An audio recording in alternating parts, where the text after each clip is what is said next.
Sabda Pandita Ratu.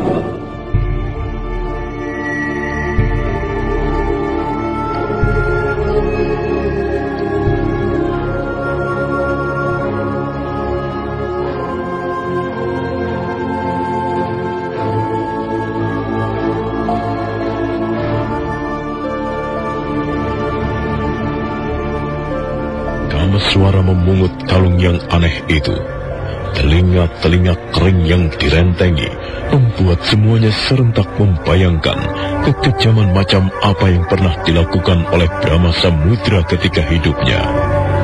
Badrawati dan Narek Angon hanya bisa menggeleng-gelengkan kepala. Apa yang kita lakukan terhadap kalung telinga ini? Apakah kau tidak berminat memakainya, Badrawati? Barangkali dengan kalung telinga kering seperti ini, kau akan lebih sangar. Dan orang-orang yang berhadapan denganmu akan ketakutan. Tidak, Paman. Tidak. Aku tidak mau. Bagaimana mungkin aku berkalung telinga? Kita apakan kalung ini, Kisanak Dewa Laut? Kalau kau tidak keberatan, biarlah aku yang akan menyimpan benda itu. Bukan untuk dipamer-pamerkan, akan tetapi menjadi sebuah peringatan bahwa kebiadaban seperti yang dilakukan oleh Brahma Samudra itu pernah terjadi. Silakan, Kisanak. Dan kau, Badrawati, bungkus kembali perhiasan itu. Kau boleh melakukan apa yang menjadi rencanamu. Ingat, kau harus membagikan semuanya. Jangan ada yang kau sisakan untuk dirimu sendiri. Matahari telah bersiap diri muncul dari balik garis cakrawala belahan timur. Cahayanya semburat merah. Dalam waktu itu, Dewa Laut telah bertindak cepat. Orang-orang yang semula akan dijadikan budak telah dibangunkan dari tidurnya. Kepada mereka, Badrawati telah membagi-bagikan perhiasan dengan adil dan merata. Para gadis yang semula akan dijual pun tidak kalah gembiranya. Dengan jelas dan gamblang, Dewa Laut menjelaskan apa yang terjadi. Di antara para gadis yang 27 jumlahnya itu, 2 di antaranya adalah Pametri dan Wahyun.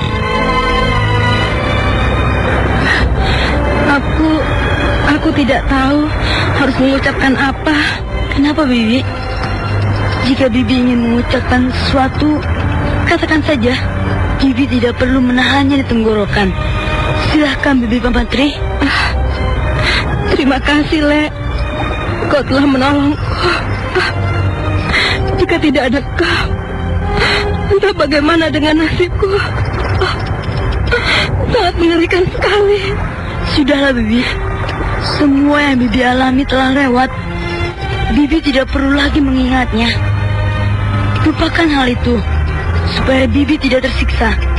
Bibi harus menganggap peristiwa itu tidak pernah ada. Jika Bibi ingin mengucapkan terima kasih, sampaikan itu kepada yang berhak. Karena bukan aku yang menolong Bibi. Itu orangnya.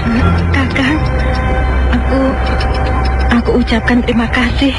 Kakang telah menolongku. Aku juga mengucapkan terima kasih.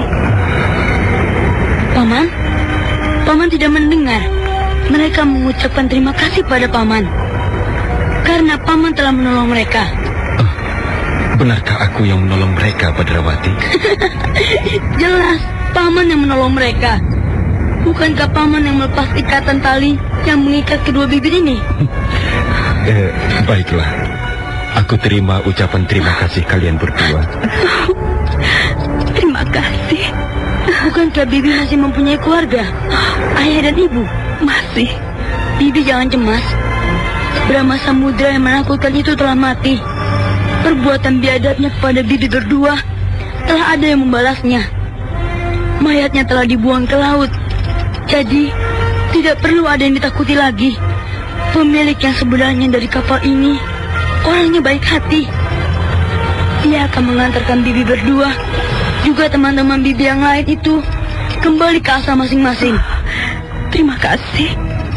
Maaf, Bibi. Aku sekedar ingin tahu, apakah Bibi sudah mempunyai calon suami? Belum. Bagaimana dengan Bibi Pametri? Aku kenapa? Bibi sudah mempunyai suami? Belum. Bagaimana, Paman? Aku kenapa? Kedua baby ini belum bersuami. Oh, iya. Aku tahu apa yang kau maksudkan, Badrawati. Adi Pametri dan Adi Wahyun. Bagaimana, Kakang? Aku sudah mempunyai 2 istri. Apakah Adi berdua bersedia menjadi istriku yang ketiga dan keempat? Bohong, Paman bohong. Paman belum beristri. Badrawati tertawa geli mendengar apa yang diucapkan oleh Lare Angon. Pametri dan Wahyun hanya bisa tersenyum di antara rasa haru dan mata yang basah. Nun di timur, langit terang benderang, matahari sudah mulai mengintip. Pemandangan nampak indah dan menakjubkan. Bersamaan dengan terbitnya matahari, maka pergolakan yang terjadi di atas kapal telah usai. Awak kapal anak buah Barat Maut juga telah mengirimkan utusannya mencari keterangan atas apa yang sebenarnya terjadi. Dengan gamblang, Kamaswara memberikan gambaran yang jelas kepada mereka. Dan dengan baik-baik, Kamaswara dan Dewa Laut meminta setengah mengancam agar mereka menghentikan perdagangan budak yang selama ini mereka geluti. Paman, apakah menurut Paman Kamaswara persoalan yang berhubungan dengan kapal-kapal ini telah selesai? Tentu. Rasanya belum, Paman. Maksudmu, para anak buah Barat Maut? Bagaimana dengan mereka? Jika mereka yang kau maksud, andai kata mereka akan berbuat macam-macam, kita akan mampu menekan mereka nanti saat berlayar ke barat. Sedang kapal bajak laut yang telah kembali ke pemilik yang sebenarnya, aku kira tidak ada masalah. Aku yakin Kisanak Dewa Laut itu pasti akan membuktikan kata-katanya. Ia akan mengantarkan orang-orang yang nyaris bernasib malang itu ke tempat asal masing-masing. Bagaimana dengan perhiasan itu, Badrawati? Masih ada sisa. Ini, Paman. Aku akan membagikan semua ini kepada para nelayan. Lakukan saja. Asal tidak menimbulkan masalah. Tidak menimbulkan rasa iri dan dengki. Paman jangan khawatir hal itu. Lalu, apa yang kau anggap masih belum selesai, Badrawati?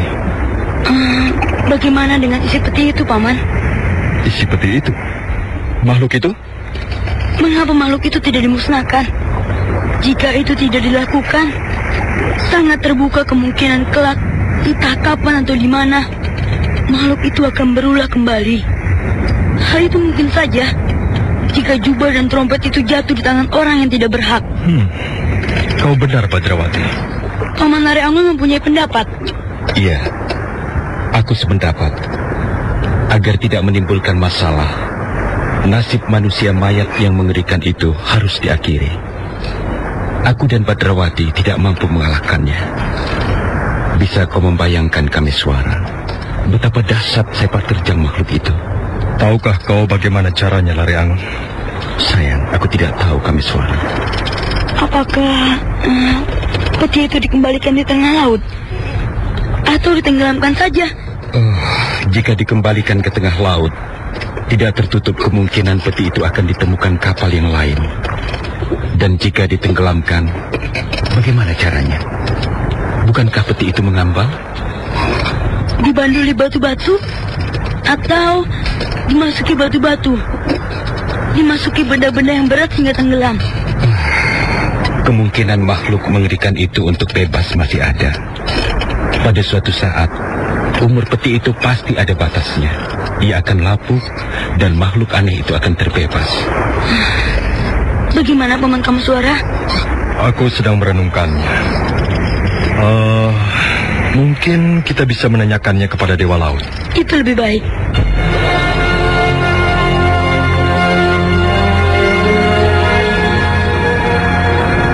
Hari yang cerah, Paman.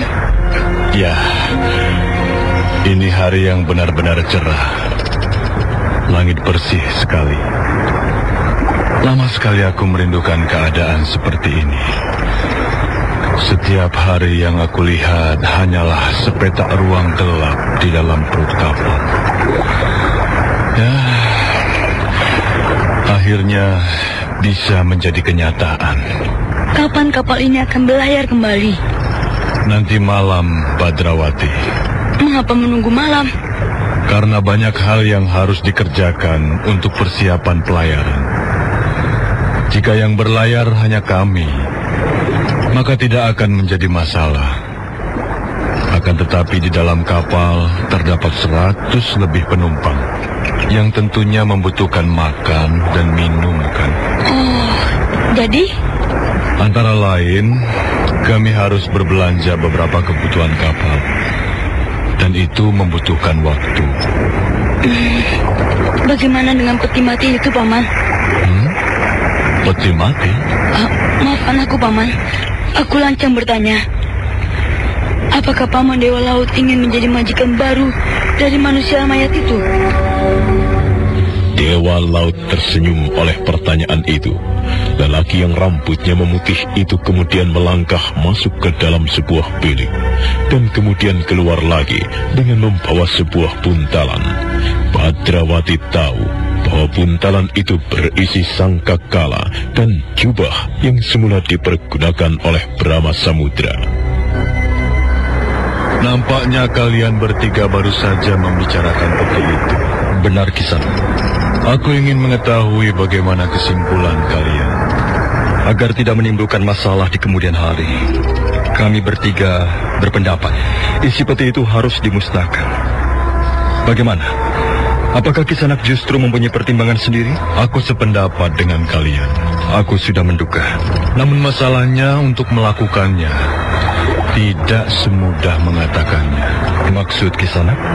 Cobalah kalian bertanya pada diri kalian sendiri. Cara apakah kira-kira yang bisa dipergunakan untuk mengakhiri nasib manusia mayat itu? Iya, aku tidak tahu. Dibunuh. Sebuah senjata ditusukkan ke dadanya. Cara itu tidak membunuhnya, bahkan akan membangunkannya. Dan setiap ia bangun, berarti ia harus meminum darah. Apakah api tidak mampu membakarnya? Api pun tidak mampu membakarnya. Jika ia tersentuh api, maka yang terjadi adalah sama. Ia akan bangun. Jadi, bagaimana Kisanak? Apa boleh buat? Aku akan mengembalikan ia ke tempat asalnya. Hanya sekedar dikembalikan ke tempat asalnya?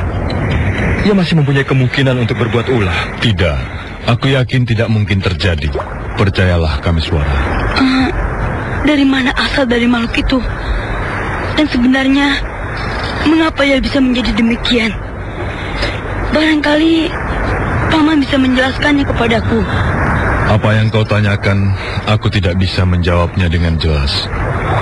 Namun ada sebuah tempat di lautan yang maha luas ini, di mana di sana ada badai yang sangat aneh.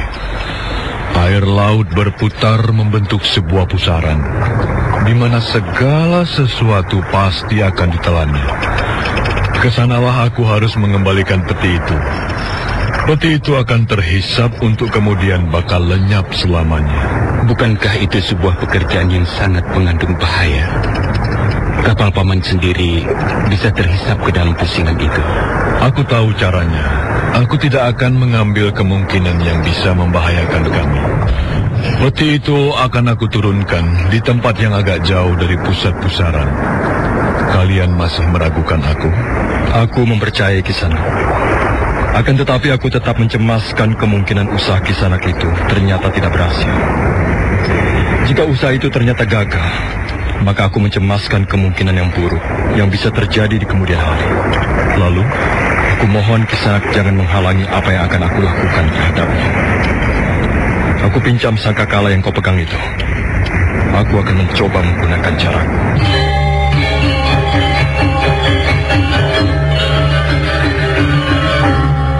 Jawaban Kameswara itu ternyata membuat Dewa Laut terkejut. Demikian juga dengan Badrawati dan Lare Angon yang sudah merasakan bertarung dengan makhluk itu, merasakan detak jantungnya bagai dirangsang. Kameswara melangkah mendekati peti. Beberapa orang awak kapal menjadi tegang, menyaksikan apa yang akan dilakukan oleh Kameswara. Sedangkan Dewa Laut berada dalam kebimbangan. Apakah akan menyerahkan sangkakala yang dipegangnya atau tidak?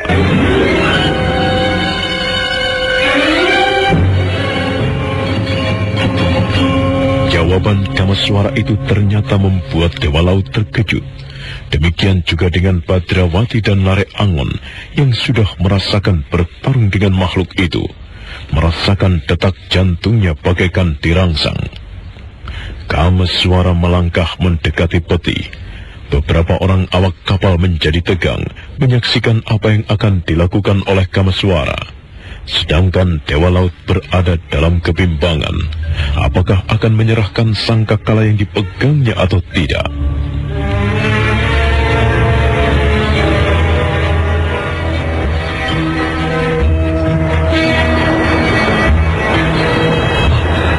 Kamaswara, apa yang akan kau lakukan? Aku tidak telaten. Makhluk di dalam peti itu adalah jenis makhluk yang berbahaya. Hatiku tidak akan menjadi tenang jika hidupnya belum aku akhiri. Tetapi ia sangat berbahaya, Kamaswara. Iya, aku tahu. Dan justru karena itu, Bagaimana kalau ternyata usahamu gagal? aku akan bertanggung jawab. Biarlah ia menghisap darahku. Paman, Bagaimana, Badrawati? terlampau bahaya jika Paman menggunakan cara Paman sendiri. Dengar, aku mau berbicara. Kalian pernah mendengar seseorang mahasakti bernama Kiai Sabalangit? Iya, Aku melihat sebuah persamaan antara makhluk itu. Dengan ilmu yang dikuasai Ki Sabalangit, aku mempunyai cara untuk mengalahkannya. tapi makhluk itu bukan Sabalangit. Sudahlah, aku akan mencobanya. Aku kagumi keberanianmu. Aku kagumi pula karena kau mempunyai ilmu yang tinggi, anak muda. Akan tetapi sebagaimana keponakanmu, aku mencemaskan apa yang kau lakukan. Apa yang aku lakukan sepenuhnya adalah tanggung jawabku sendiri. Berikan sangkakala itu kepadaku, Kisana. Hati-hatilah. Aku akan sangat berhati-hati. Ini, terimalah.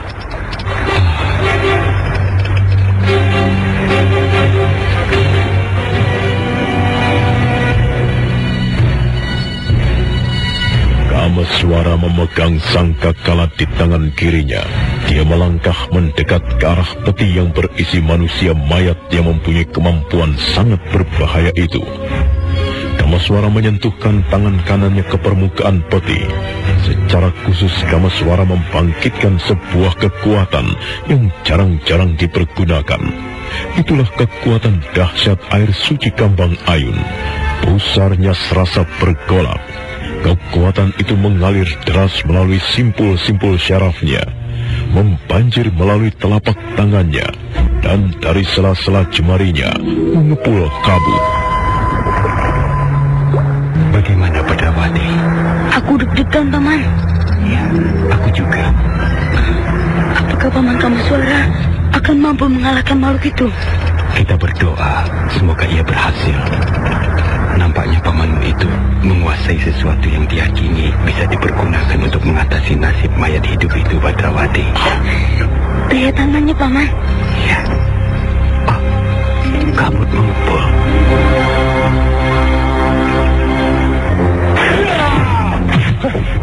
Lihat, peti itu pecah berantakan.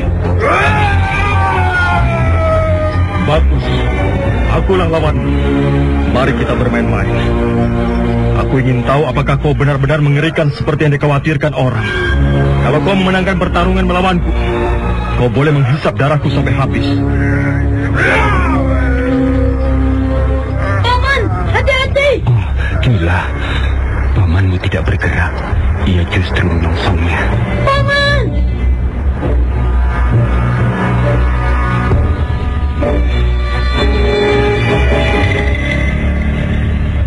Badrawati dan Lare Angon menjadi sangat cemas. Demikian juga semua orang yang berada di geladak kapal yang menyaksikan peristiwa itu, seperti akan berhenti berdegup jantungnya.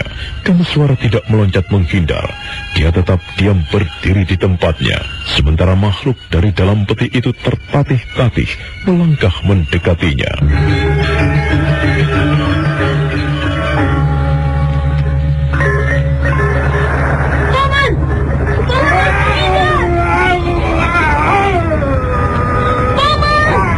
Diam kau di tempatmu, Badrawati. Jangan mengganggu pikiranku. Aku tidak akan membiarkannya. Aku akan menyerangnya. Badrawati, jangan. Bagus. Pegang aku. Pegang tanganku. Kau boleh menghisap semua kekuatanku. Kau boleh melakukannya. Badrawati hanya bisa membelalakan matanya memandang Kameswara yang membiarkan tangannya dicengkram oleh manusia mayat yang berasal dari dalam peti itu. Kameswara diam mematung bagaikan batu. Namun kekuatan dahsyat yang berasal dari air suci Kambang Ayun itu bergolak bagaikan banjir bandang terus meluncur dari telapak tangannya. Pertempuran itu berlangsung aneh. Keduanya tidak menggunakan ilmu gerak, namun hanya dengan saling melekatkan kedua telapak tangannya.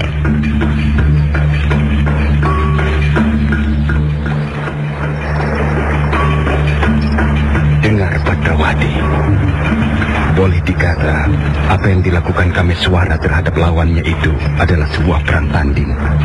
Kita jangan mengganggunya. Paman Kameswara salah menilai lawannya. Belum tentu, Badrawati. Sehingga apapun ilmu Paman Kameswara, makhluk itu akan mengisapnya. Kita lihat saja. Atau bagaimana kalau kita bertaruh? Aku menjaga Kameswara yang menang. Paman Kameswara salah menilai lawannya. Sudah aku katakan, jangan percaya pada keyakinanmu sendiri yang belum tentu itu benar.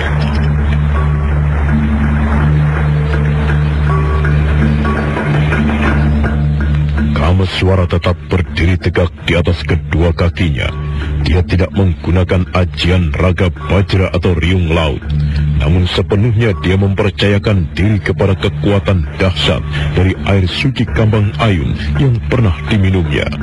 Pusarnya bagaikan diaduk, bagaikan prahara dan badai.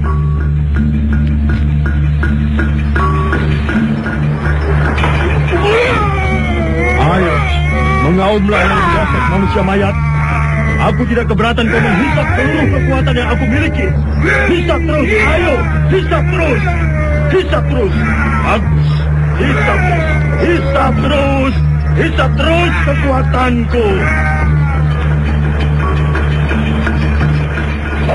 Apa sebenarnya yang terjadi itu? Mereka sedang bertarung. Mengapa mereka hanya saling menempelkan tangan?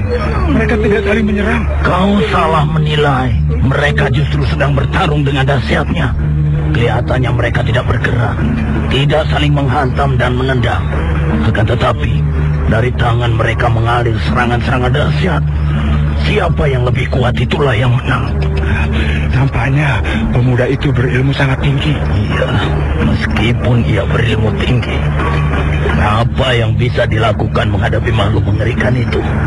Ia akan mati sia-sia, mati dengan cara yang sangat mengerikan. Bahkan barangkali pemuda itu tidak pernah membayangkan kematian semacam itu.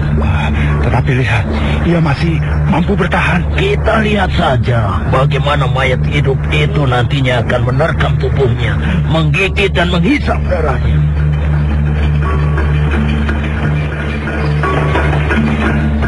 Kameswara masih tetap berdiri tegak. Tangan kanannya masih bertempelan dengan tangan musuhnya. Manusia mayat itu berusaha menghisap segala kekuatan Kameswara melalui telapak tangannya. Namun sebaliknya, Kameswara seperti kedung yang menyimpan kekuatan yang tiada habis-habisnya. Badrawati menjadi gelisah. Sebaliknya Lare Angon memperhatikan apa yang sedang berlangsung dengan penuh minat.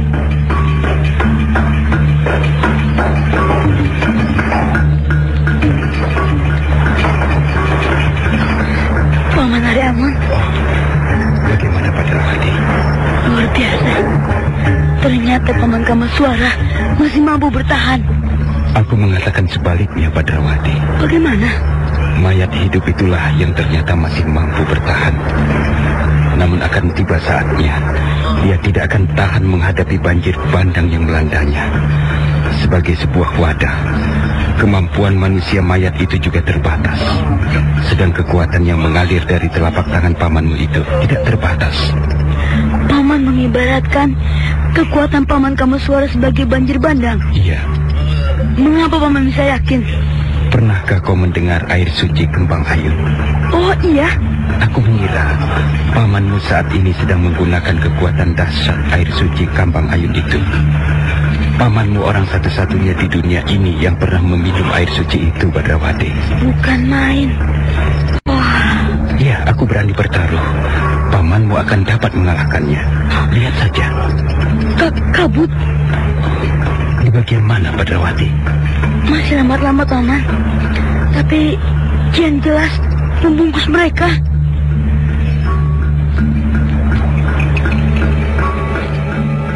Pertarungan aneh yang hanya berlangsung dengan saling menempelkan telapak tangan itu terus berlangsung.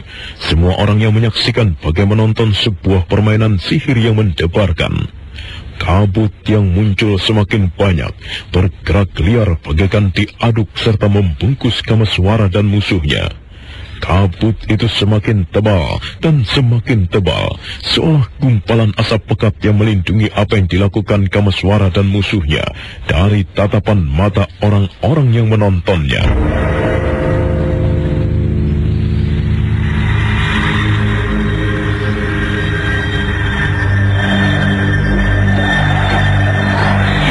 Bagaimana, Paman? Apa artinya kabut itu? Hal itu tidak menjadikan aku cemas, Badrawati. Pamanmu menguasai ilmu kabut aneh yang membingungkan itu. Lawan macam apapun tingginya, jika sudah dijebak masuk ke dalam pekatnya kabut ciptaannya, maka ia akan menjadi kebingungan dan tidak berdaya. Atau barangkali ia terpaksa menggunakannya, Paman Lari Angon. Lihat, Paman. Kabut kian pekat dan bayangan mereka semakin tidak jelas. Bersiaplah, Badrawati. Nampaknya kita harus mempersiapkan diri pula.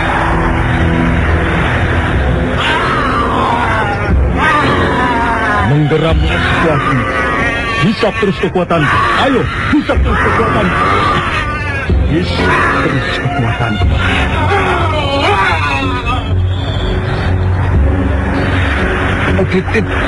Tidak salah lihat ke aku. Apa maksudmu? Mereka lenyap, terbungkus kabut. Iya. Dari mana asal kabut itu? Bagaimana aku bisa tahu? Mereka berdua tidak kelihatan. Malam matikan kental itu.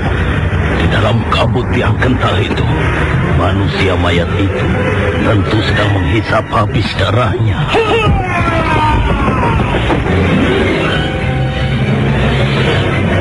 Suasana yang menegangkan itu kemudian pecah oleh Kamaswara yang tiba-tiba mencelat dari dalam pekatnya kabut, berjumpalitan di udara, dan kemudian turun mendarat dengan ringan. Kamaswara kemudian menekuk kaki, dan dengan kekuatan yang luar biasa, sangkakala yang dipegangnya dilemparnya ke dalam pekatnya kabut.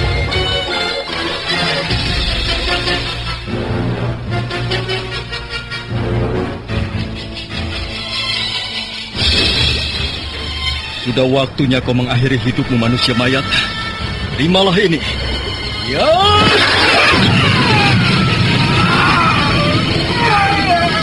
Mampuslah kau! Ini lagi, terimalah. Ya!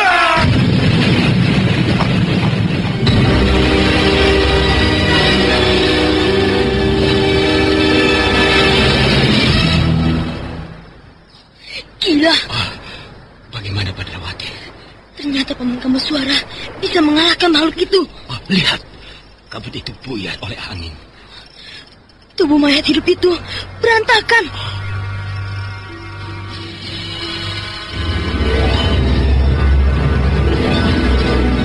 Sebenarnya lah, apa yang terjadi itu bagaikan mengguncang segenap dada yang menyaksikan. Kabut yang semula membungkus manusia mayat itu menyingkir oleh angin yang bergerak. Semua mata memandang terbelalak pada tubuh manusia mayat yang telah berantakan di tangan Kamaswara. Semua orang itu kemudian melihat betapa tubuh yang basah-basah itu dengan cepat mengalami pembusukan untuk kemudian hancur menjadi debu dan berterbangan ke laut disapu angin.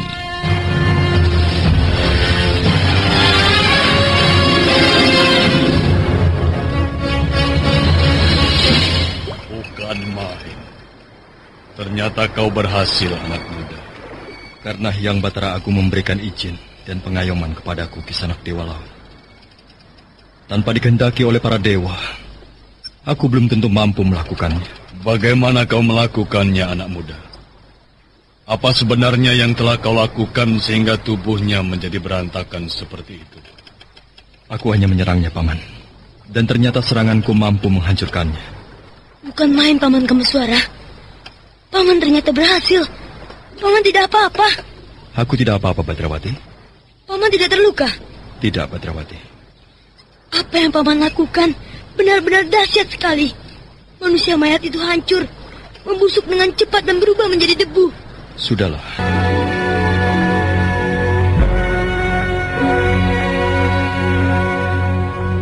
Segala sesuatunya kemudian lewat. Waktu telah bergeser mengantarkan Kameswara, Badrawati dan Lare Angon menuju siang yang tergelincir. Kameswara, Badrawati dan Lare Angon melambaikan tangan kepada para penduduk Parangtaritis, juga kepada Dewa Laut beserta segenap penumpangnya. Layar yang terkembang membawa ke arah barat, ke suatu tempat di mana Nusa Kambangan berada. Hari pun kemudian digeser lagi oleh datangnya malam. Dan adalah pada saat itu di suatu tempat bernama Puring.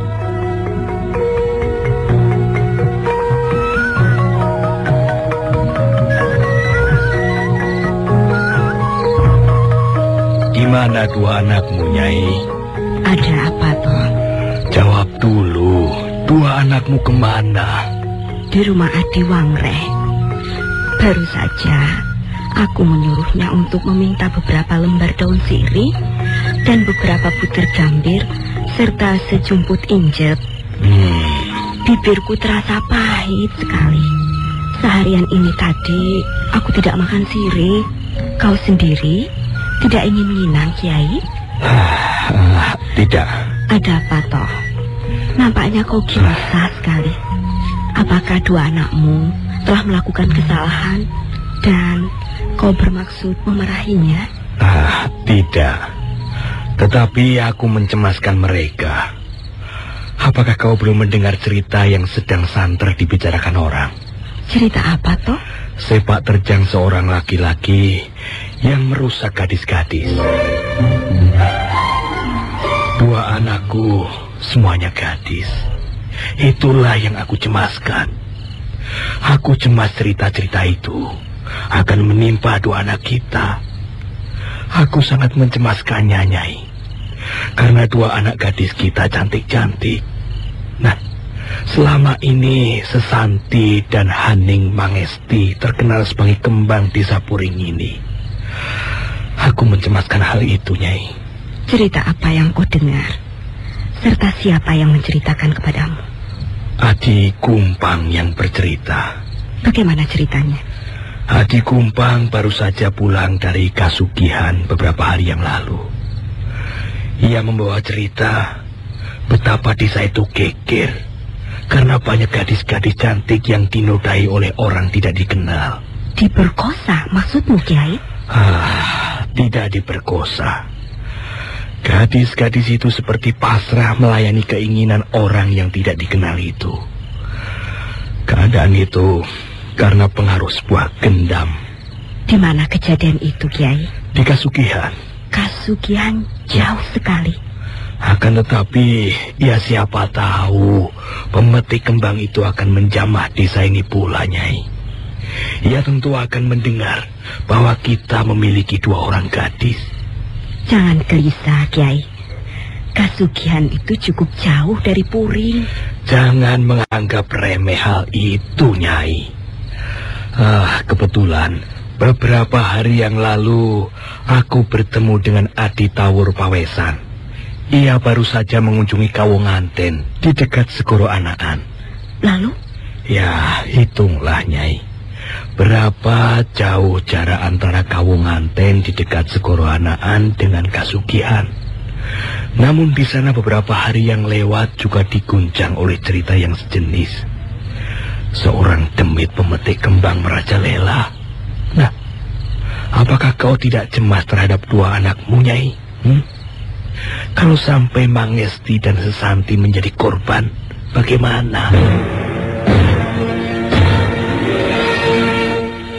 Kiai Nyai Pangon dan Nyai Pangon larut dalam kegelisahannya.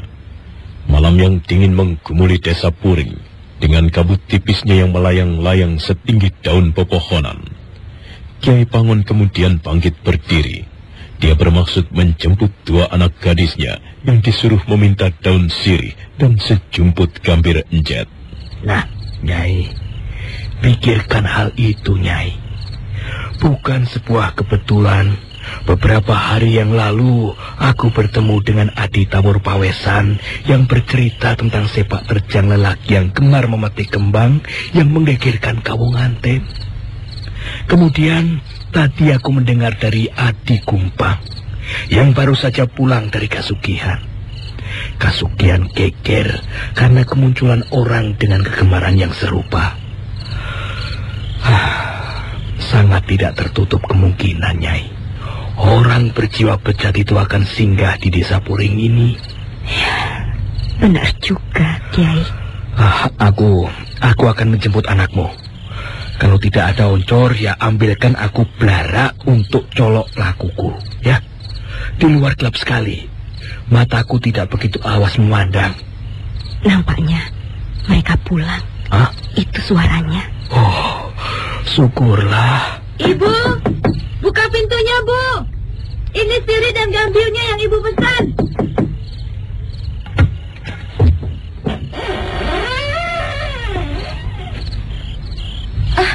Ayah mau kemana? Aku akan menjemput kalian. Menjemput kami? Iya. Ada apa, Ayah? Apakah ada sesuatu yang sangat penting sehingga Ayah bermaksud menyusul kami berdua? Tidak ada apa-apa. Ayah hanya mencemaskan kalau terjadi sesuatu pada kalian. Tidak biasanya Ayah bersikap seperti itu.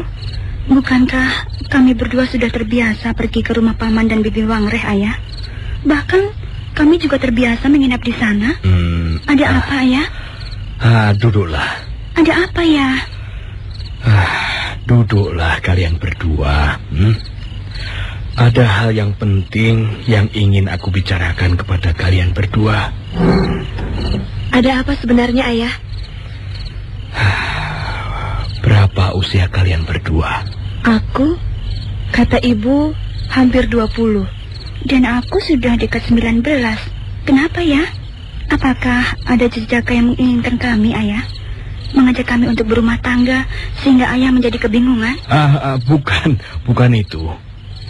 Tidak ada jejaka yang melamar kalian, tidak. Kalau begitu, mengapa Ayah menanyakan berapa umur kami? Aku tanyakan hal itu kepada kalian berdua, ya, Nduk, ya. Karena Ayah ingin mengingatkan bahwa kalian telah mekar menjadi seorang gadis. Lalu Ayah mendorong kami untuk segera berumah tangga, begitu ya? Kalian memang sudah pantas untuk berumah tangga, Nduk. Seandainya ada yang datang dan melamar dan cocok dengan hati ayah dan ibumu, wah, tentu saja ayah dan ibu tidak merasa keberatan untuk segera menyelenggarakan pesta perkawinan bagi kalian. Namun untuk kali ini, ayah ingin mengingatkan kepada kalian berdua agar kalian berhati-hati. Nah, mulai besok aku tidak mengizinkan kalian untuk keluar setelah senja. Ayah tidak mengizinkan lagi kami berdua keluar setelah senja? Iya. Aneh. Ada apa, ya? Apa kesalahan kami? Apakah menurut penilaian Ayah, aku dan Kang Mok Mangesti telah melakukan suatu tindakan yang keliru dan tidak patut sehingga Ayah menghukum kami dengan cara itu? Aneh sekali. Mengapa Ayah tiba-tiba bermaksud mengurung kami? Kami bukan gadis yang nakal, Ayah.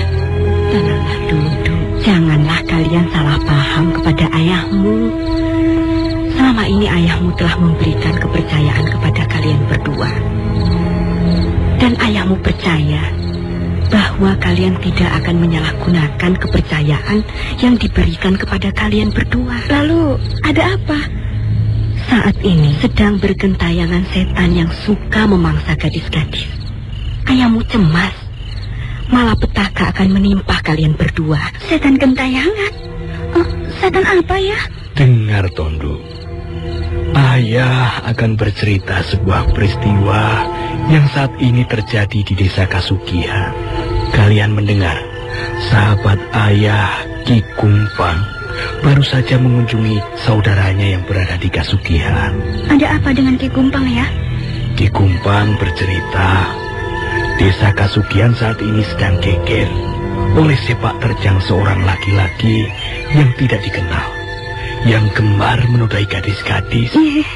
Nah, para orang tua yang memiliki anak gadis, apalagi anak gadis itu cantik dan perawan, harus betah melek menjaga anak gadisnya. Karena kalau tidak, mereka bisa benar-benar kemalingan. Nah, telah banyak korban dari lelaki yang gemar memetik kembang itu.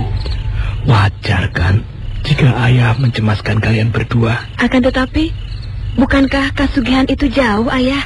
Ketika tadi aku ceritakan kepada ibumu, ibumu juga berpendapat seperti itu. Peristiwa itu terjadi di Kasugihan. Mengapa kita yang berada di Padukuhan Puring ini harus gelisah? Nah, dengarlah, Duk. Kira-kira sepekan yang lewat, ayah bertemu dengan Adi Tawur Pawesan di sawah. Adi Tawur Pawesan menceritakan kalau saat itu ia baru saja pulang dari Segoro Hanaan di barat Cilacap. Di sana terdapat sebuah padukuhan bernama Kawunganten. Adi Tawur Pawesan menceritakan sebuah peristiwa yang mirip dengan apa yang terjadi di Kasugihan. Seorang lelaki yang tidak dikenal mengusik ketenangan desa itu dengan menodai gadis-gadis. Sekarang, cobalah kalian bayangkan tuh, jarak antara Kasugihan dengan Kawunganten cukup jauh. Tetapi mengapa terjadi sebuah peristiwa yang serupa? Jadi, apa yang terjadi, ayah? Pemetik kembang yang kurang ajar itu mencari mangsa dengan berpindah-pindah tempat, Duk. Suatu hari ia muncul di Kawunganten. Di kali yang lain muncul di Kasugihan. Tidak tertutup kemungkinan entah kapan ia akan muncul di desa Puring ini juga. Nah, apakah ayah tidak boleh merasa cemas memikirkan kemungkinan itu, Tondo? Mengerikan sekali.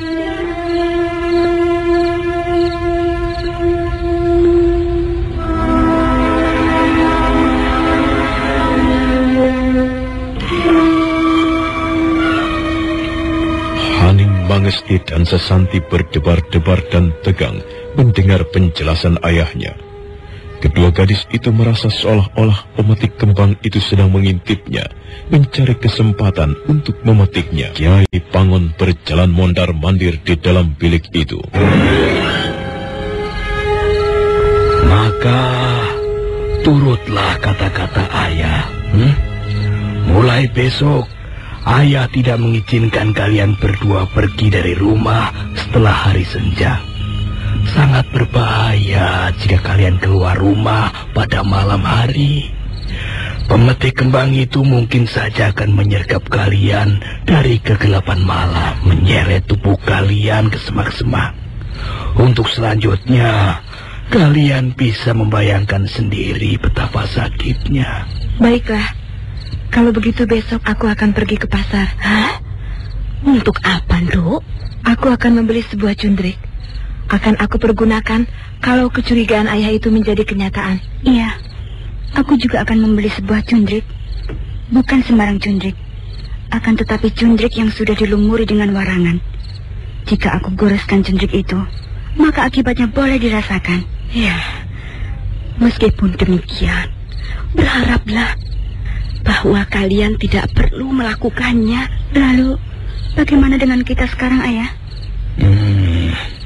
Kalian berdua tidurlah dengan ibumu. Sementara aku malam ini akan bergadang dengan berjaga-jaga di luar. Nah, Nyai, ambilkan pedang itu, Nyai. Kau akan membunuh orang? Untuk menjaga kehormatan keluarga, apa boleh buat?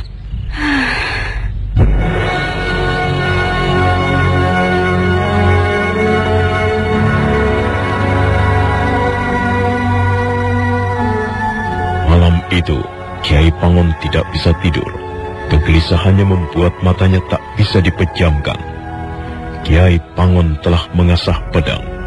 Senjata itu diletakkannya di pinggang. Kiai Pangon berbaring di sebuah dengklek yang diletakkan di halaman rumahnya.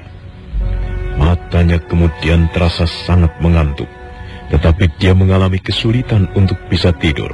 Malam itu, Haning Mangesti dan Sesanti tidur bersama ibunya.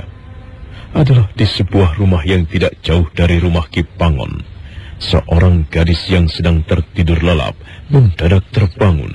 Ia akan menjerit, tetapi sebuah tangan mendekap mulutnya. Tenanglah, jangan takut. Kau siapa? Aku tidak melakukan apa-apa. Mengapa kau takut? Tenanglah. Tetapi, kau siapa? Mengapa kau tiba-tiba berada di pembaringanku? Aku akan menjawab pertanyaanmu, tetapi berjanjilah. Kau harus menenangkan hatimu lebih dulu. Jangan berteriak. Karena kalau kau berteriak, aku tentu akan ketakutan dan melarikan diri meninggalkanmu. Aku akan berteriak. Jangan. Kau tidak perlu berteriak. Kau juga tidak perlu takut. Tenangkan pikiranmu. Aku menemuimu tidak bermaksud jahat. Aku sekedar ingin mengajakmu berbicara. Kau siapa? Bagus. Itu sebuah pertanyaan yang bagus. Itu pertanda kalau kau tidak ketakutan lagi kepadaku. Pertanda kalau hatimu mulai tenang. Aku tahu. Namamu Lambang Sari, bukan? Iya. Bagaimana kau bisa mengetahui itu namaku? Lambang Sari. Sebuah nama yang sangat indah. Sebuah nama yang bagus. Nama yang mampu membuat para dewi di Kayangan merasa iri karena nama yang mereka miliki kalah oleh namamu. Juga jangan merasa heran dari mana aku bisa mendapatkan namamu. Namamu begitu harum dan wangi hingga terbawa sampai jauh. Sekarang kau ingin mengetahui siapa namaku? Kau siapa? Ingat dan kenanglah. Namaku Pamegatsi. Kau sudah mendengar nama yang baru aku bisikan, bukan? Sudah. Coba kau ulangi. Siapa namaku? Pamegatsi? Iya, benar. Itulah namaku. Nama yang menyimpan makna sangat luar biasa. Kalau kau ingin tahu apa artinya, ya, mungkin besok kau boleh bertanya kepada ayahmu atau ibumu atau siapapun yang mempunyai wawasan yang luas. Nah, Lambang Sari, tidurlah kembali. Aku hanya datang untuk menemuimu dan memperkenalkan diri. Andai kata besok kau ingin bertemu denganku, sebut saja namaku. Aku akan datang.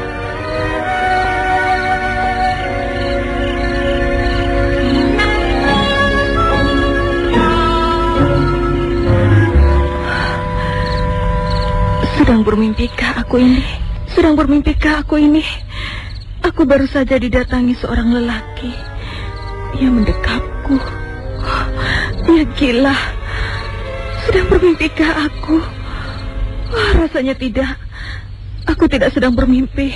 Aku benar-benar baru saja didatangi oleh seorang lelaki. Namanya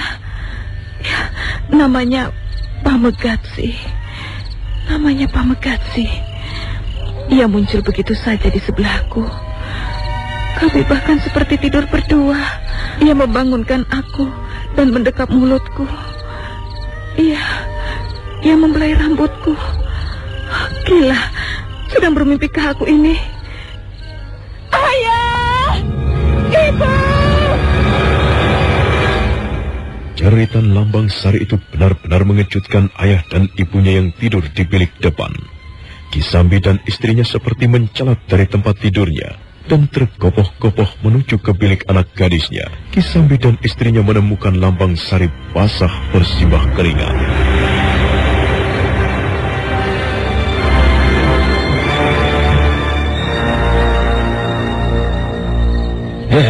Ada apa? Ada apa, Ndu? Ada apa ini? Ada apa, Lambang Sari? Ada orang, ayah. Orang? Mana orangnya? Sudah pergi, Ayah. Hah? Apa? Apa yang dilakukan kepadamu, Nduk? Dia apa yang dilakukan kepadamu? Dia sudah pergi. Oh, apa yang dilakukan kepadamu? Dia orang itu dia tidak melakukan apa-apa. Aneh. Lantas apa yang dilakukan? Huh? Ia berbuat apa kepadamu, Nduk? Ia tidak melakukan apa-apa, Ayah. Jangan-jangan kau sedang bermimpi, Nduk. Kau sedang bermimpi dan mengira mimpimu itu benar-benar terjadi. Ada baiknya kau periksa pintu-pintu itu, Kakang. Ya, baiklah. Aku akan memeriksa. Kalau pintu-pintu tidak ada yang terbuka dan tetap terkunci, berarti anakmu memang bermimpi. Macam-macam saja.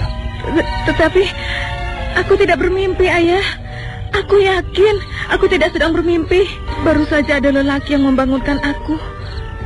Rambutnya putih semuanya, Ayah. Rambutnya putih? Iya. Sudah tua? Masih muda, Ayah. Nah, itu berarti kau bermimpi. Mana ada orang yang masih muda berambut putih semuanya. Sudahlah. Aku akan memeriksa pintu-pintu dulu. Ibu, aku tidak sedang bermimpi. Sungguh, Ibu. Aku sedang tidur lelap. Lalu tiba-tiba aku dibangunkan oleh lelaki itu. Ia berada di sini. Berbaring, mendekapmu. Iya. Kau rupanya sedang bermimpi, Nduk. Kau memang sudah pantas bersuami. Kau sudah dewasa. Ibu juga tidak percaya kepadaku. Ibu dulu juga sepertimu, Nduk. Tidak bisa membedakan antara mimpi dan kenyataan. Ibu mengira kenyataan. Ternyata hanya sebuah mimpi. Sudahlah, kembali tidur, Nduk. Ibu tidak percaya kepadaku. Bagaimana, Kakang? Tidak ada pintu yang terbuka. Semua selarak masih terkunci rapat.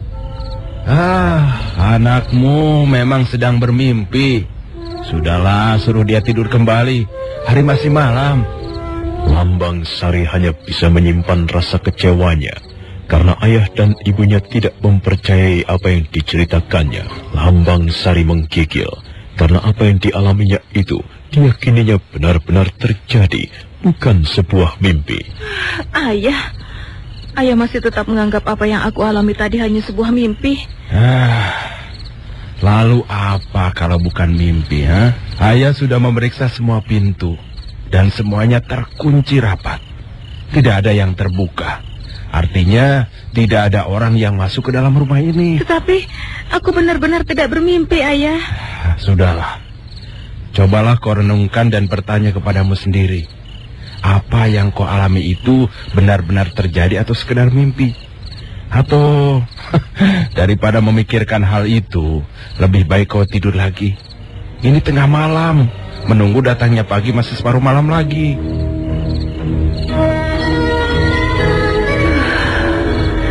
Ayah dan ibu tidak percaya kepadaku. Jadi sia-sia saja aku meyakinkan kepada mereka bahwa aku benar-benar baru saja didatangi seorang lelaki. Seorang lelaki.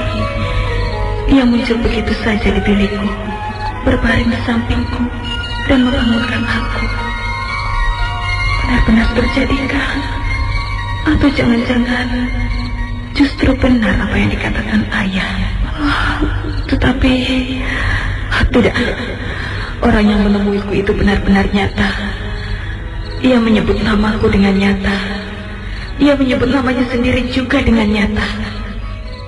Nama orang itu Pamegasi. Kalau sekedar mimpi, tentu aku tidak bisa mengetahui namanya. Pamegasi. Ya, ia berbicara dengan lembut dan mesra kepadaku. Ia menyentuhkan jemarinya ke ujung hidungku. Ia membusai rambutku. Gila, seorang lelaki telah menyentuhku. Suatu hal yang selama ini tidak pernah aku alami. Siapa dia? Siapa dia? Apa maksudnya? Apa yang kau renungkan, Nyai? Ada-ada saja anakmu itu, Kakang. Kenapa? Ia bermimpi didatangi seorang pemuda berambut putih. Mimpi apa itu, Kang? Mimpi tanpa makna? Mimpi turut dasi atau firasat? Ya, mungkin itu sebuah perlambang, Nyai. Perlambang apa, Kang? Anakmu yang bungsu itu sebenarnya telah dewasa. Mungkin di dalam hatinya sudah tumbuh keinginan untuk mengikuti jejak kakak-kakaknya yang sudah berumah tangga. Ia sudah ingin menimbang momongan. Sudah ingin merasakan geli terkena kumis lelaki barangkali. Apa begitu? Ya, bisa jadi. Itu letupan dari keinginan bawah sadar, Nyai. Kalau begitu, apakah sudah waktunya kita kawinkan, Kang? Ya, memang sudah patut jika berumah tangga, Nyai. Umurnya baru 16 tahun. Oh, bukankah dulu ketika aku mengawinimu, usiamu juga 16? Malah belum genap 16. Jadi bagaimana, Kang? Ya, kita tidak perlu bingung mencarikan jodoh untuk nyanyi. Mimpinya itu sudah merupakan sebuah perlambang bahwa akan ada orang yang datang melamarnya. Apakah demikian, Kakang? Ya, percaya sajalah. Dan lihat sajalah besok. Apa yang aku perkirakan ini pasti akan menjadi kenyataan. Besok akan ada tamu yang meminang anakmu. Lantas? Ya, kita harus bersiap-siap, Nyai. Kita berdoa semoga panenan yang akan datang ini cukup baik dan dapat kita pergunakan mantu. Kau tidak mengantuk, Nyai? Rasa kantukku hilang, Kang Sambi. Atau kau ingin... Anak bungsumu sudah dewasa. Kalau tiba-tiba muncul lagi adiknya... Aku tidak mau.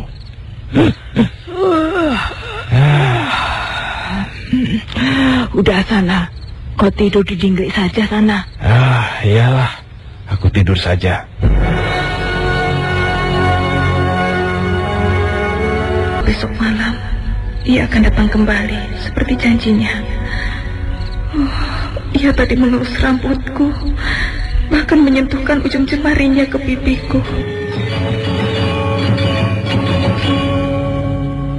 Ambangsari menjadi semakin gelisah, seolah merasa tak yakin dengan apa yang dialaminya.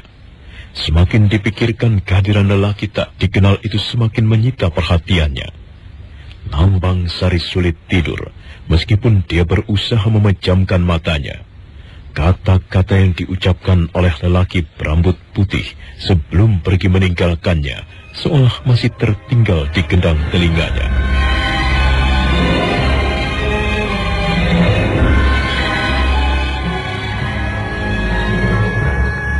Benar, Pamekatsi, itulah namaku. Nama yang menyimpan makna sangat luar biasa. Kalau kau ingin tahu apa artinya, mungkin besok kau boleh bertanya kepada ayahmu atau ibumu atau siapapun yang mempunyai wawasan yang luas. Nah, Ambangsari, tidurlah kembali. Aku hanya datang untuk menemuimu dan memperkenalkan diri. Andai kata besok kau ingin bertemu denganku, mungkin karena kau merindukan aku, sebut saja namaku. Aku akan datang, pasti. Ia memintaku menyebut namanya jika aku merindukannya. Ia berjanji, ia pasti akan datang dan menemuiku. Mengapa begitu? Apakah dengan demikian ia sejenis siluman? Lalu bagaimana dengan besok? Apakah aku akan menyebut namanya agar ia datang ke bilikku ini? Gila, mengapa aku mempunyai pikiran seperti ini? Ambangsari yang tidak bisa tidur itu kemudian duduk. Ketidaktenangannya membuat Ambangsari mematung pakai arca batu. Ambangsari kemudian mencoba membaringkan diri. Namun bekas usapan tangan lelaki berambut putih yang membusai rambutnya yang menyentuh ujung hidungnya serta mengelus lembut permukaan pipinya masih terasa bekas-bekasnya. Sementara itu, wah, dingin sekali malam ini. Wah, malam kemarin juga dingin. Maksudku malam ini lebih dingin. Oh, itu perasaanmu saja. Menurutku justru malam yang kemarin yang lebih dingin. Iya, andai kata suasana yang dingin ini bisa kita hangatkan. Oh, dengan apa coba? Mungkin dengan secangkir udang jahe, dengan gula aren atau gula kelapa. Tentu hangat sekali. Atau kalau tidak udang jahe, ya bolehlah dengan jagung muda yang dibakar. Yang kau sebut bangsa isi perut. Ya, bagaimana kalau jagung bakar? Jangan ngomong. Mana jagungnya? Kau ini maumu hanya kalau tersedia, tidak mau bersusah payah. Ada peribahasa yang mengatakan jerbasuki mau wobeo. Siapa yang mau berhasil harus berusaha atau membutuhkan dana untuk bisa makan jagung bakar. Ya, harus berusaha mencuri. Iya, bagaimana kalau kita masuk ke pekarangan Kipangon? Tanaman jagungnya saat ini sedang jadi janten, masih muda-muda dan enak sekali kalau dibakar. Wah, kita ini bertugas meronda, justru menjadi pagar yang memakan tanaman. Mau apa tidak? Ya, bolehlah. Kentongannya dibawa atau tidak? Dibawa saja. dua orang pemuda dari padukuhan Puring itu melangkah dengan pasti menuju ke rumah Kipangon. Mereka bermaksud masuk ke kebun di belakang rumahnya untuk memetik beberapa buah jagung muda. Manakala mereka sudah dekat dengan halaman rumah Kipangon, salah seorang di antara mereka melihat sesuatu dan segera menggamit lengan temannya.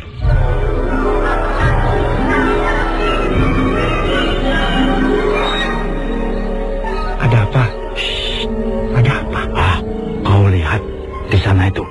Ada orang yang berjalan beradu arah dengan kita. Siapa dia? Kita hentikan. Kita tanyai siapa dia. Ya, kita hentikan. Kita tanyai dia. Berhentilah Kisanak. Berhenti. Siapa kau? Aku seorang pejalan. Aku sedang berjalan dari satu tempat ke tempat yang lain. Malam ini aku melewati padukuhan ini. Apakah nama tempat ini? Sebut dulu. Namamu siapa? Namaku Pamegatsi. Pamegatsi? Iya. Pamegat itu cerai. Sih itu asmara.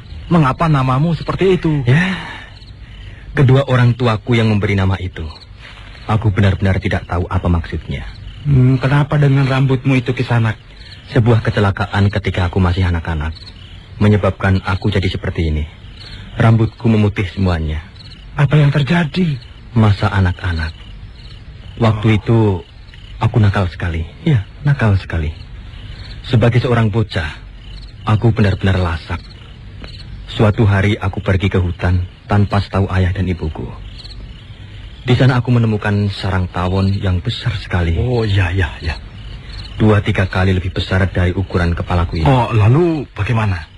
Karena aku adalah bocah yang nakal dan rasa ingin tahuku sangat besar, aku lempar sarang tawon atau lebah itu dengan sebuah ranting kayu. Akibatnya, ratusan dan bahkan ribuan tawon berhamburan menyerbuku. Aku lari sifat kuping, namun tawon-tawon itu terus mengejar dan memburuku. Kepalaku menjadi sasaran mereka. Serbuan mereka baru berakhir setelah aku ambyur ke sungai. Tawon-tawon itu cukup cerdik untuk menunggu di permukaan air. Begitu aku muncul dari air, mereka kembali menyengatku. Tentunya sakit sekali ya Kisanak ya. Wah, sakitnya tidak ketulungan. Dan beberapa hari kemudian pangkal rambutku memutih. 2 bulan kemudian rambutku menjadi hitam dan putih. Mulai dari pangkalnya berwarna putih dan separuh hingga pada ujungnya berwarna hitam. Pada akhirnya menjadi putih semua seperti ini. Baiklah, aku jawab pertanyaanmu tadi. Saat ini kau berada di padukuhan Puring.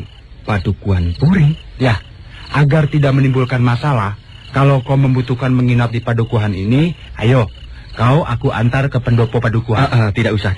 Loh, kenapa? Aku sekedar lewat. Aku harus terus berjalan dan berjalan, agar aku bisa segera sampai di tempat tujuanku. Kemana kau akan pergi? Dan dari mana sebenarnya kau berasal? Aku bermaksud menengok saudaraku yang sakit di Karangbolong.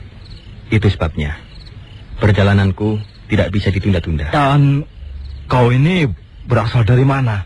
Nusa Kambangan.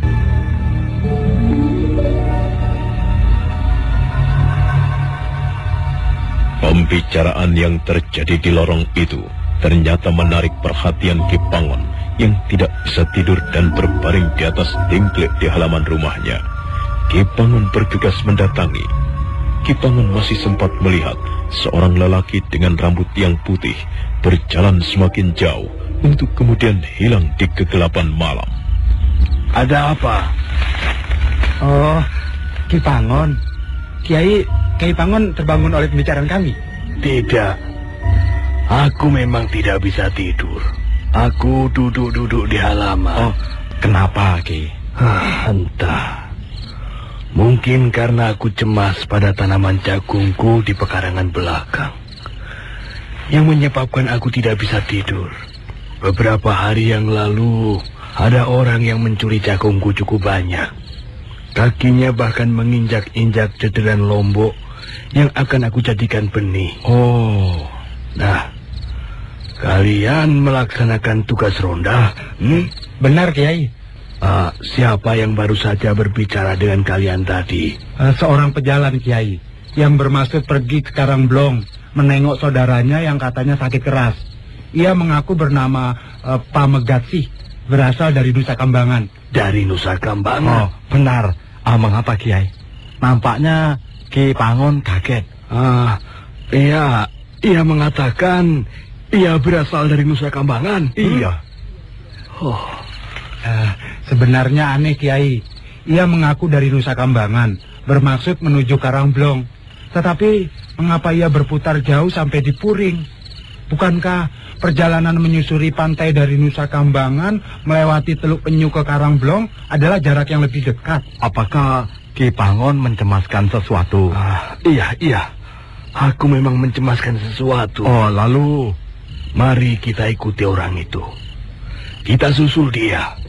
Aku curiga ia akan berbuat tidak baik di padukuhan kita ini. Oh, tetapi ada apa sebenarnya? Sudahlah. Ayo kita lakukan. Ki Pangon dan dua orang peronda itu bergegas melangkah dan bahkan setengah berlari menuju ke arah timur. Mereka berharap akan menemukan kembali Pamegatsih yang baru saja meninggalkan mereka. Namun ketiga orang itu merasa heran karena tidak menemukan yang mereka cari.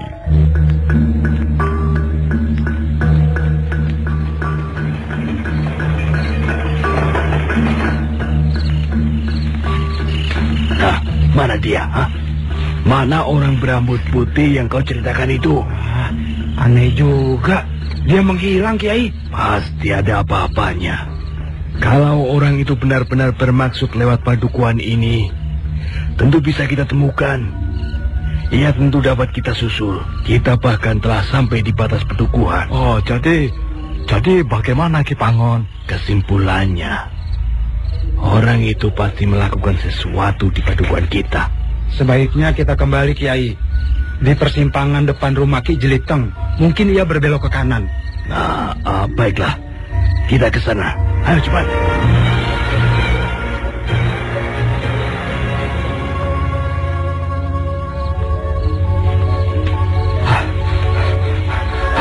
Orang itu tidak kita temukan.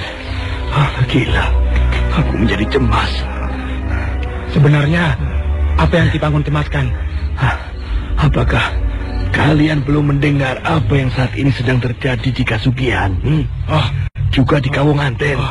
Tempat itu jauh, Ki. Ada apa di sana?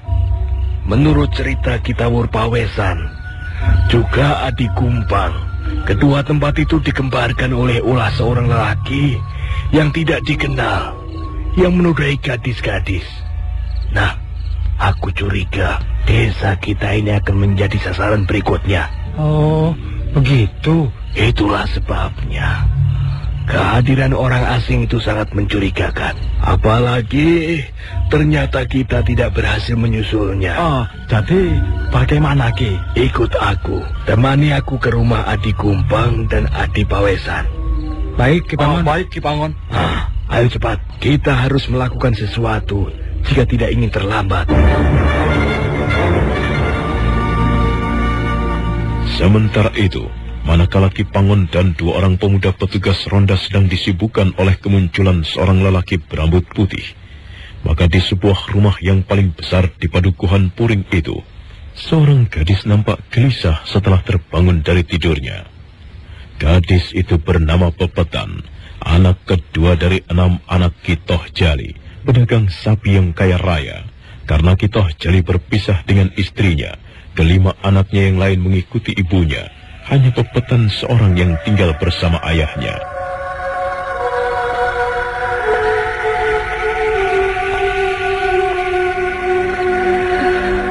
Aku bermimpi seperti itu lagi. Sungguh aneh sekali bahwa dalam 2 hari ini aku bermimpi sama. Mimpiku yang kemarin sama dengan mimpiku baru saja. Firasat apa ini? Apakah lelaki tampan yang hadir di dalam mimpiku itu benar-benar ada? Dan apa yang terjadi di dalam mimpi itu akan menjadi kenyataan? Aku merasa seperti berada di pantai. Aku memandang ke arah laut yang luas. Lalu ia datang kepadaku. Ia muncul begitu saja dari bui. Ia sangat tampan meski rambutnya telah memutih.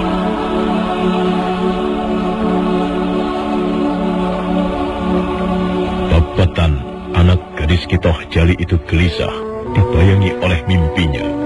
Mimpi yang 2 kali berturut-turut hadir di dalam tidurnya. Pepetan sedemikian larut, dia merasa mimpi itu seperti benar-benar terjadi.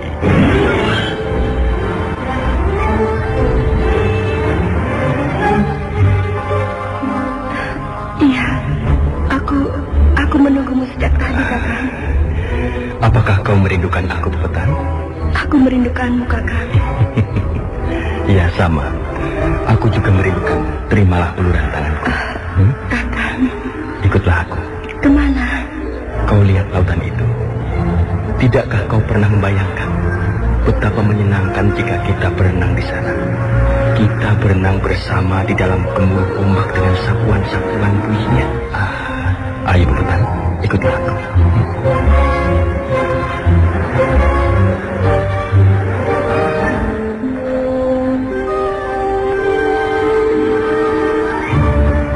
Pepetan duduk termangu sambil menekuk lutut. Kenangannya terus saja tertuju pada mimpi yang baru saja hadir di dalam tidurnya. Mimpi yang juga hadir pada malam sebelumnya. Gadis itu menjadi gelisah. Di dalam dadanya ada sebuah kecemasan, namun juga percik kerinduan. 2 malam aku memimpikannya. Malam yang pertama, aku merasa berada di pantai. Ia muncul begitu saja dari kabut laut, dan kemudian menyentuhku, mencumbuiku. Meski itu hanya mimpi, akan tetapi aku merasa aku benar-benar mengalaminya. Lelaki itu, lelaki tampan sekali. Benarkah ia ada? Apakah ia akan menemuiku? Kemana aku harus pergi untuk menemukannya? Lalu tadi aku memimpikannya lagi. Aku berada di pantai lagi. Ia muncul begitu saja dari buih samudra. Ia mencumbuiku sambil berenang. Lelaki tampan. Siapakah sebenarnya kau? Di manakah aku akan menemukanmu?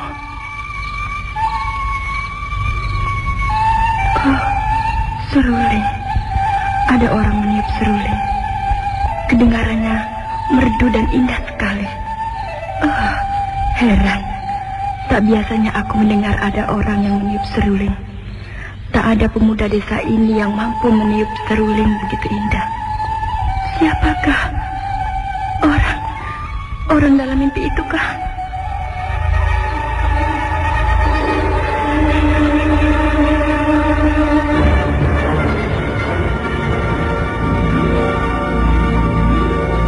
Pepetan, anak gadis Ki Toh Jali pedagang sapi yang kaya raya itu, tidak mampu membendung rasa penasarannya. Dia turun dari pembaringan dan kemudian melangkah dengan hati-hati menuju ke pintu belakang. Beberapa saat gadis itu menjadi ragu atas apa yang akan diperbuatnya. Namun kemudian dia segera membulatkan hati dan membukanya. Dengan berjalan berjingkat, ia menuju ke arah sumber suara seruling yang membimbingnya. Di tepi sebuah sungai kecil, nampak seseorang yang meniup seruling. Sosok yang sungguh mendebarkan hati Pepethan. Gadis itu gemetar karena mimpi itu menjadi benar-benar kenyataan.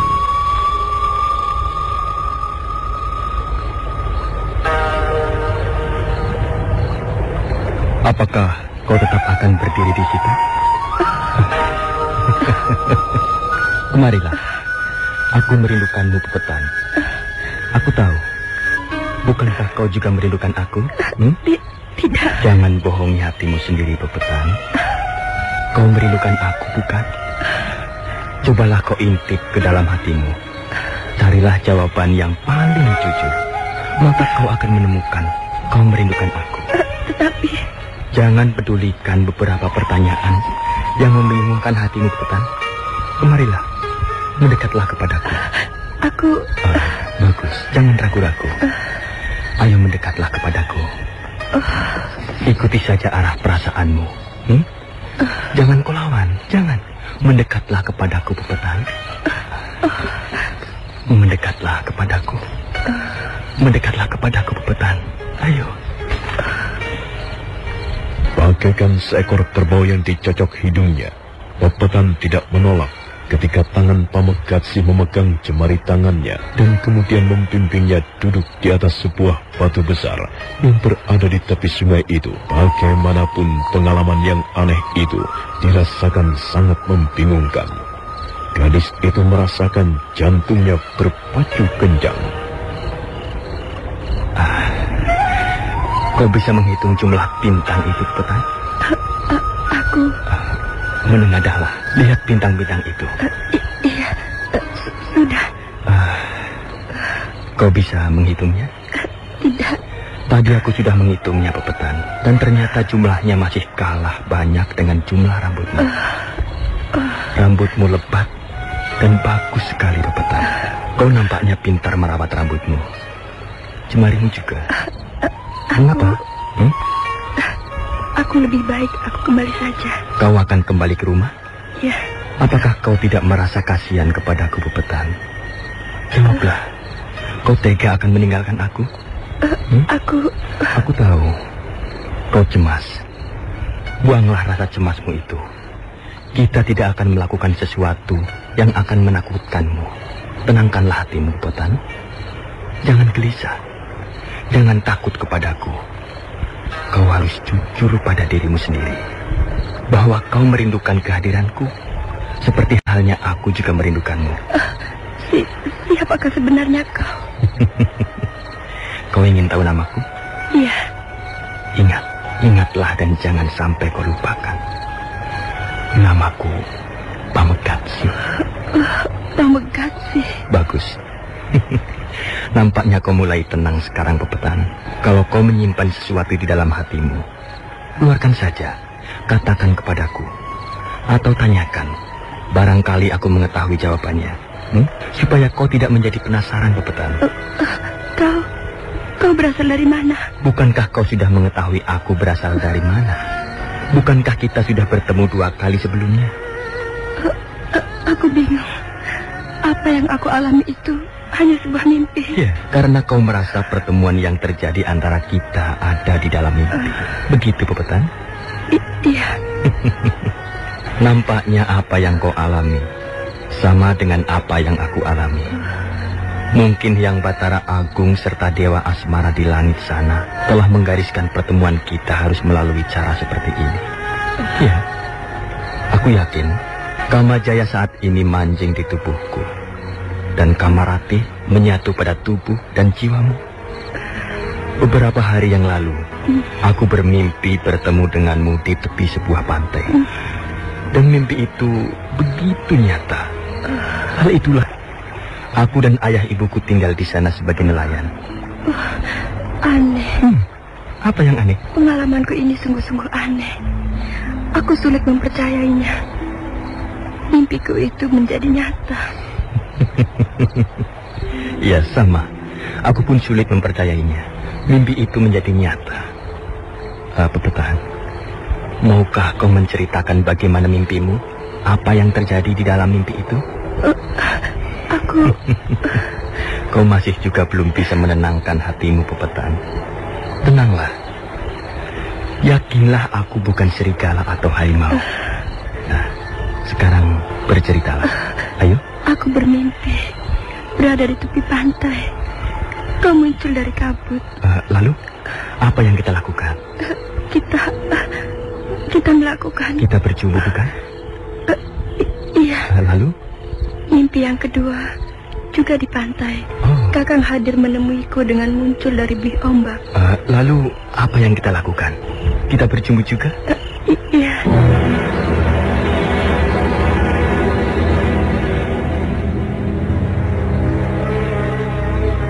Cerita Pamegasi ternyata cukup mampu menarik perhatian Pepetan.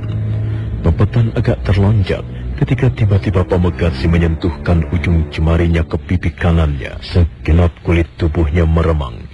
Namun Pamegasi telah memegang telapak tangannya dan mengelusnya dengan mesra, membuat Pepetan kebingungan. Bahkan untuk melepaskan tangan itu, dia merasa seperti tak punya sisa tenaga.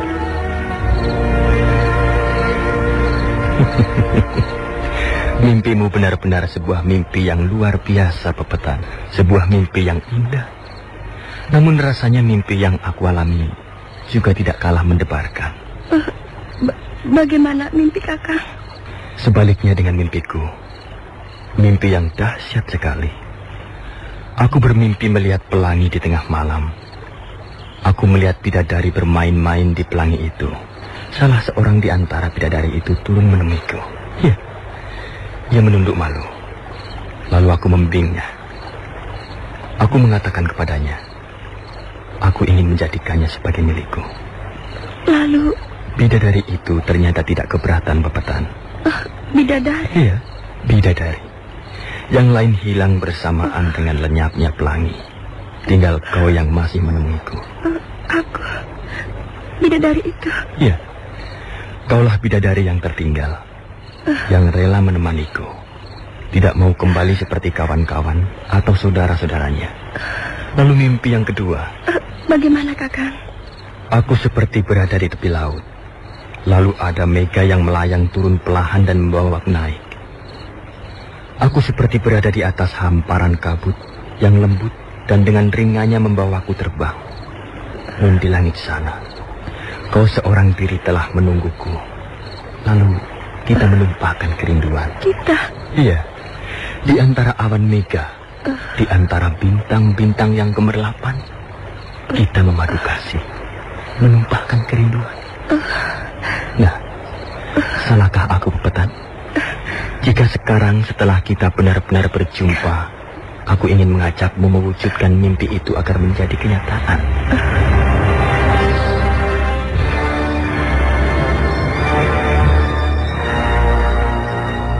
Kata-kata yang diucapkan oleh Pamegasi itu mendadak membuat Pepetan menjadi pucat. Tubuhnya gemetar dan rasa takut menyergapnya dengan kasar. Namun pandangan mata Pamegasi nampak menghibah, menggiring Pepetan ke suatu keadaan yang belum pernah dijamahnya.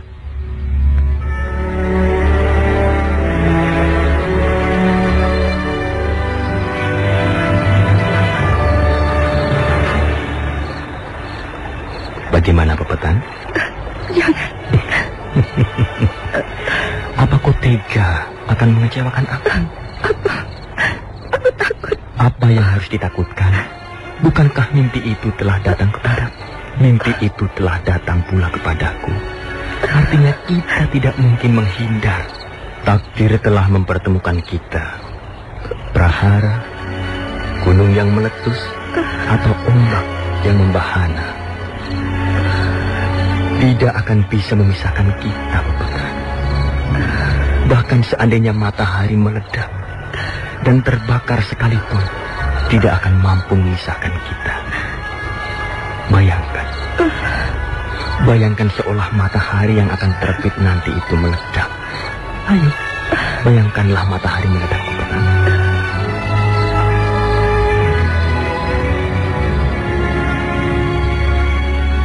Babatan semakin larut, terbuai oleh ucapan dan kata-kata lembut mesra Pamegatsih, seolah angin surga yang indah memabukkan. Babatan tidak sadar entah kapan mulainya, Pamegatsih telah meremas-remas jemarinya, membawa gadis itu melayang ke awang-awang.